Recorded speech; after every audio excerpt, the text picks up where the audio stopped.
The arguments that have been arrayed on the side of those who believe that the lunar landings were a hoax are very elaborate, and they have to be to support a theory like this.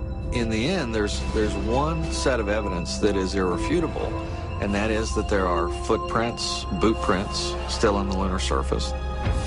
But conspiracy theorists say that the footprints themselves are suspicious. The surface appears to be very fine-grained as you get close to it. It's almost like a powder. To have a powerful rocket engine blast the surface of the moon, blasting away all of the dust, and then find footprints surrounding the lunar lander, that to me would be an impossibility. Photo after photo reveals that the lunar surface surrounding the LEM is covered with footprints. But Casing says there's something even more difficult to explain. The fact that there's no blast crater under the LEM is one of the most conclusive pieces of evidence that I find supporting the hoax. In fact, no sign of a blast crater is visible for any of the 6 lunar landings. But LEM specialist Paul Fiel says he can explain why the lunar module left no crater when landing on the moon. The amount of thrust that you need coming out of the bottom of the descent engine is about 1,500, 2,000 pounds of thrust. And all that does is just push dust away. There's no burning or anything like that. Yet NASA's own scientific illustrations clearly depict a blast crater.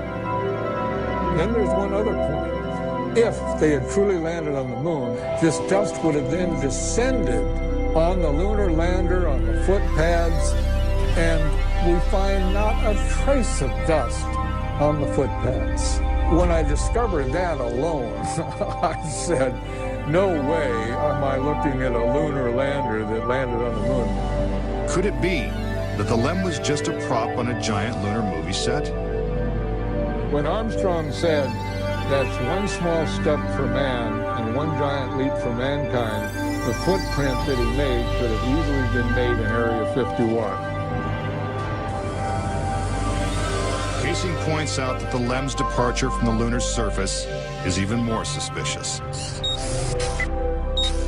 In the footage of the ascent stage going up, what you don't see is an exhaust plume coming out of the rocket engine nozzle. What a ride, what a ride. But what do we see? We see the ascent stage suddenly pop up without any exhaust plume whatsoever, as though it were jerked up by a cable. Is this evidence of a conspiracy? Was the government capable of such a massive cover-up? To propose that this was all faked and a hoax, they have to say that every piece of evidence, that every physical, scientific test that one could offer to support the reality of the lunar landings, they have to say that all of those are fake. I would say that my conviction that Apollo was a fake was really not according to one specific piece of evidence, but it was cumulative. This whole thing was a fake. Coming up. We're getting a picture on the TV. If there's no air on the moon, why is this American flag waving? Plus, could these official NASA photos have been doctored? All of the photographs were faked. And later, is it possible for humans to have survived the deadly radiation in deep space? When conspiracy theory continues.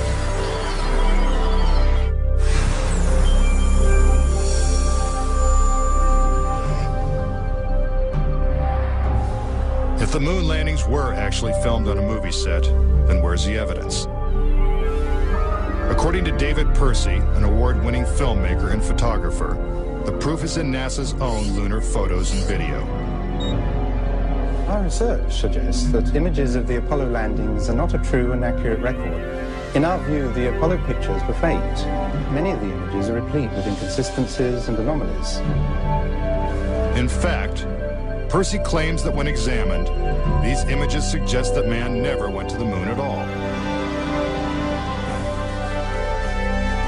This famous scene of man taking his first steps on the lunar surface is one of the most recognizable in history. But why are such important images so grainy and hard to see? And we're getting a picture on the TV. Oh, yeah, good picture. NASA claims it's the result of 1960s technology. If you go back and look at it, the Apollo 11 mission was some pretty awful video by today's standards. These were ghostly images. It just did not look very real at all.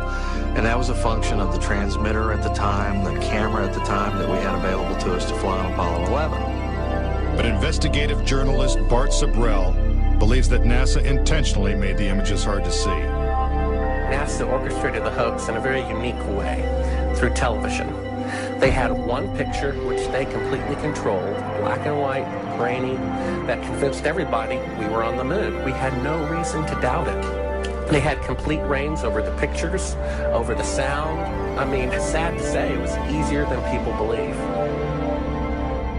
But despite the lack of clarity, conspiracy theorists see evidence suggesting that these images were staged. It's absolutely unreal. Although it appears that the astronauts are moving in the moon's gravity, which is 1/6 that of the Earth, Percy notes that when the speed of the film is doubled, the astronauts appear to be running as if in Earth's gravity.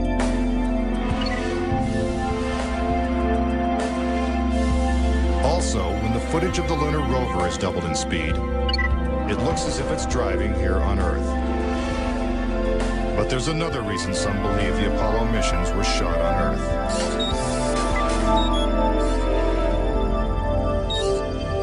If there is no air or wind on the moon, why is this American flag waving? The fact that the flag flaps on the moon where there's no atmosphere means that there must have been a little blast of wind out in Area 51 where they shot this. Could these questionable images simply be the result of astronauts struggling to plant the flag into the lunar surface? Or is there more going on than meets the eye? What about the still photography? Some say the design of the bulky spacesuits would have made it extremely difficult for the astronauts to operate their chest-mounted cameras. The man who designed these cameras is Jan Lundberg. Once on the moon, on the lunar surface, in the dress, in the life support system, you couldn't see the camera. They couldn't bend their head that far down. They had no viewfinder, they had to aim by moving their body. If the cameras were so difficult to manipulate, how were thousands of photos taken with crystal clarity and precise framing? The pictures that we see that allegedly were taken on the moon are absolutely perfect. But with closer examination, casing says flaws begin to emerge. Unfortunately, errors were made which are now being discovered. Conspiracy theorists point out that lighting is a major flaw in the lunar photos. Case in point, on the moon, the astronauts' only source of light was the sun. They had no extra lighting, no flashes or things like that. Yet in this photograph from Apollo 14, the shadows are cast in different directions, suggesting multiple light sources. The shadows cast by the rocks in the foreground should have been east-west, like the lens shadows. And in this photo from Apollo 17, again the shadows are pointing in different directions. Outside in sunlight, shadows always run parallel with one another. So the shadows will never intersect. Conspiracy theorists say it's not just the shadows that indicate the use of additional lights, but what has been photographed in the shadows. For example, here's an astronaut who descends into a huge shadow cast by the lunar module. Yet his entire body is still visible. How is it that he is not shrouded in darkness? Here's the same maneuver from another Apollo mission. Again, the astronaut is brightly lit in what is obviously dark shadow.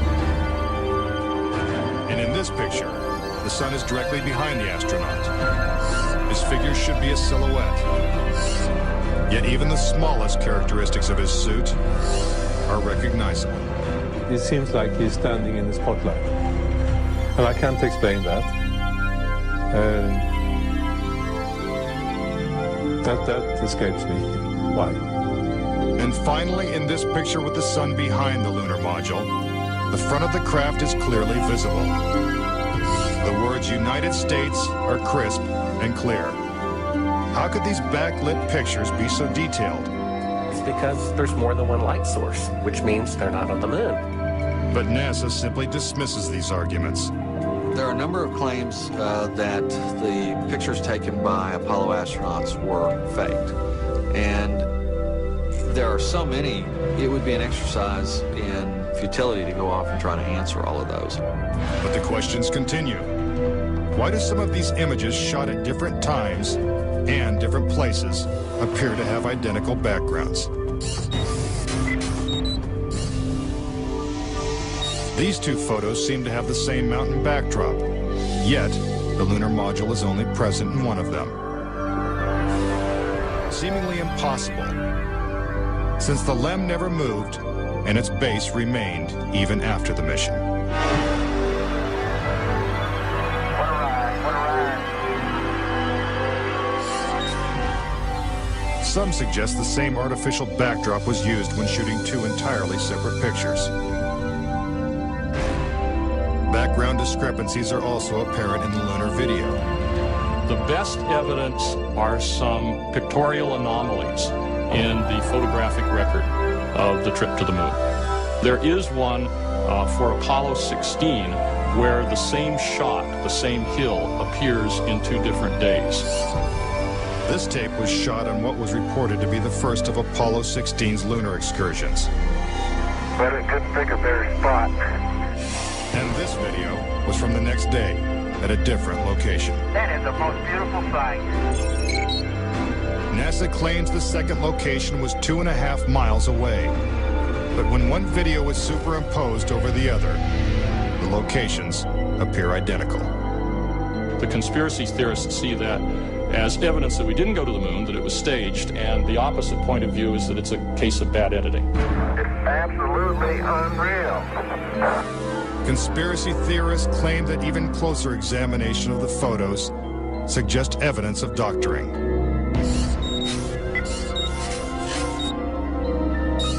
For reference, crosshairs were permanently etched into the lunar cameras, so they would have to appear on top of every image. But in this photo, a crosshair is behind a part of the lunar rover. This situation is impossible and has to be the result of technical manipulation and doctoring of the image. And in this photo from Apollo 11, the equipment in the foreground is covering the crosshair, not behind it. And in another from Apollo 12, the American flag is covering one crosshair, and the astronaut is covering the other. When presented with these questionable photos and videos, NASA refutes the conspiracy theories. Some range from incredibly complicated to incredibly goofy. There are arguments that are wrong optically, they're wrong physically, they're wrong scientifically, they're wrong historically. There's a great deal of claptrap that is sort of woven in to these arguments.